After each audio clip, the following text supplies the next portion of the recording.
Magandang hapon mga kabay. So meron po akong estimate dito 39891. Ayan, DW810.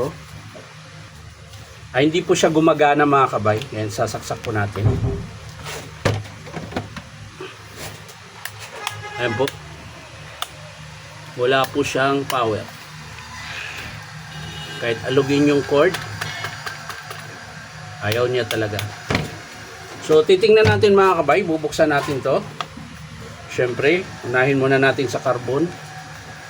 Ito po yung takip ng carbon. Ayan yung binubuksan ko.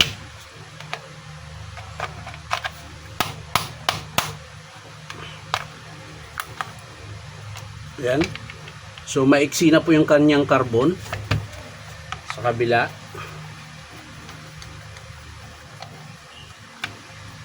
Ganon din po mga kabay. Maiksi na. So, gutin natin tong takip. Ayan.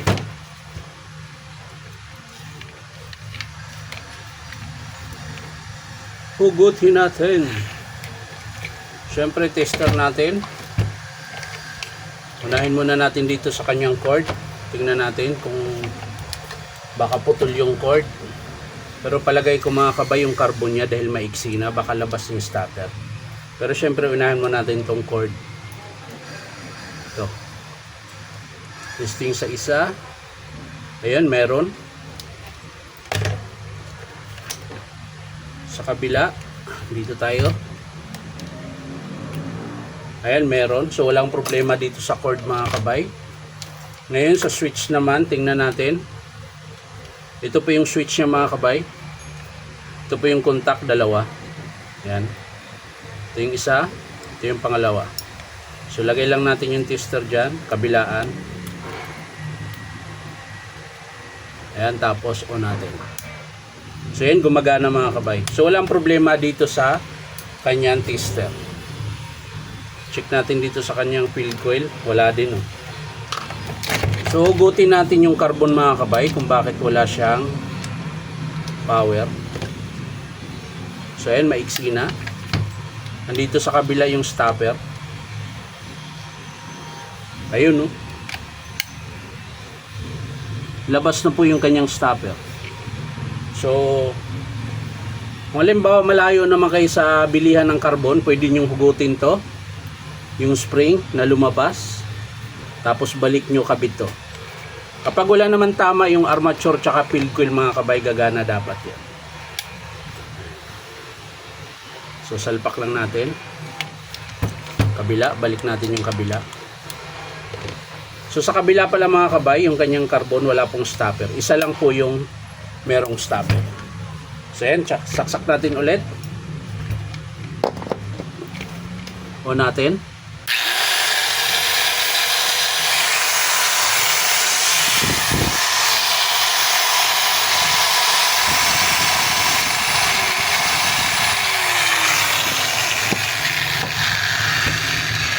So, bali carbon lang po ang sira niya mga kabay.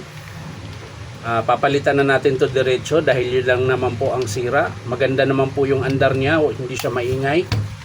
So, diretso na natin tong gawin. Bali po ang babayaran lang niya nito mga kabay, yung carbon brush na 200, tsaka labor na 200. Kaya bali 400 yung mababayaran niya dito. Ayan. So, kukunin ko lang yung bagong carbon mga kabay. So yan mga kabay, ito na po yung kanyang carbon brush. So ang part number pala nito mga kabay, yung kanyang carbon brush sa DW810 in 035676. Yan po yung part number ng kanyang carbon. So pasok to mga kabay sa DW810, DW803, DW806, KG15 ng Black & Decker. Pasok po ito mga kabay. Yan po yung modelo na pwedeng kabitan yan.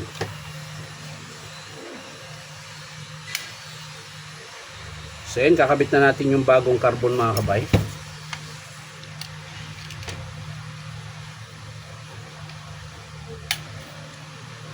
So sa mga gusto magpa-repair mga kabay, punta lang kayo dito sa Powerman Hardware, 530 T. Alonso, Santa Cruz, Manila. So ayan mga kabay, testing natin ulit.